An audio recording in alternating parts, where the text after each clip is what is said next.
Assalamualaikum warahmatullahi wabarakatuh. Saya Ina Aprilia, NIM 2020143423 dari kelas 1K, menjawab soal-soal UTS mata kuliah Pendidikan Agama Islam. Soal yang pertama, apa yang Anda ketahui tentang manusia dan agama, dan mengapa manusia butuh agama? Manusia adalah makhluk Allah yang mempunyai unsur dan daya materi, yang memiliki jiwa dengan ciri-ciri berpikir, berakal, dan bertanggung jawab kepada Allah. Agama berasal dari bahasa Sanskerta. A berarti tidak dan gama berarti kacau, yang berarti tidak kacau. Dengan demikian, agama adalah aturan yang dibuat untuk manusia agar kehidupan manusia tidak kacau. Mengapa manusia butuh agama? Karena agama menuntun ketentraman lahir dan batin, dan karena manusia membutuhkan kekuatan gaib.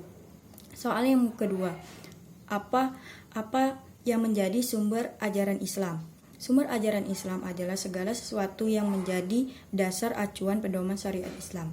Islam itu sendiri mempunyai arti penyerahan diri sepenuhnya kepada Allah. Sumber ajaran Islam yang pertama yaitu Al-Quran. Al-Quran adalah puncak dan penutup wahyu Allah yang diperuntuk kepada manusia dan juga sebagai rukun iman yang disampaikan kepada Nabi Muhammad melalui malaikat Jibril. Yang kedua, hadis. Hadis adalah perkataan, perbuatan, ketetapan dan keputusan Nabi Muhammad yang dijadikan landasan syariat Islam. Yang ketiga, ijtihad. Ijtihad merupakan usaha sungguh-sungguh yang bisa dilakukan oleh siapa saja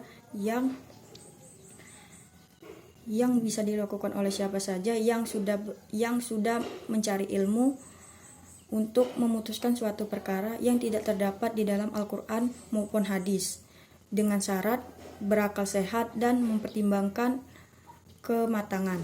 Soal yang ketiga,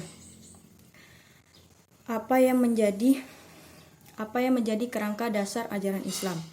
Yang pertama, akidah.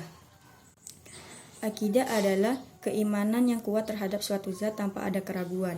Yang kedua, syariah, berarti jalan yang besar, yaitu keseluruhan ajaran Islam itu sendiri. Yang ketiga, akhlak. Akhlak adalah budi pekerti, tingkah laku, dan perangai. Soal yang keempat, apa yang menjadi ruang lingkup akidah? Yang pertama, ilhayat, yaitu pembahasan mengenai masalah ketuhanan, khususnya membahas Allah Subhanahu wa Ta'ala. Yang kedua, nubuat, yaitu pembahasan mengenai utusan Allah Subhanahu wa Ta'ala seperti Nabi dan Rasul. Yang ketiga, ruhaniyat, yaitu pembahasan mengenai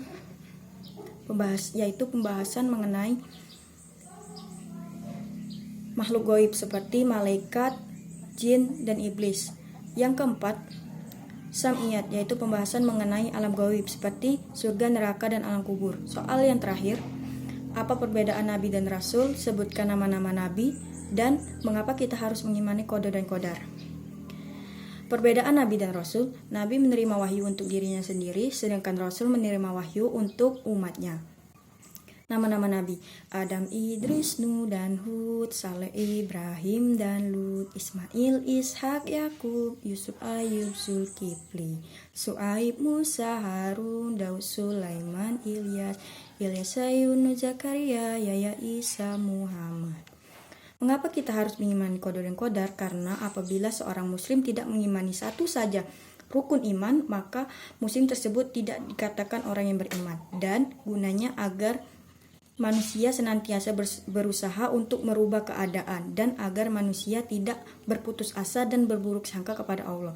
Demikianlah jawaban soal UTS dari saya. Saya akhiri. Wassalamualaikum warahmatullahi wabarakatuh.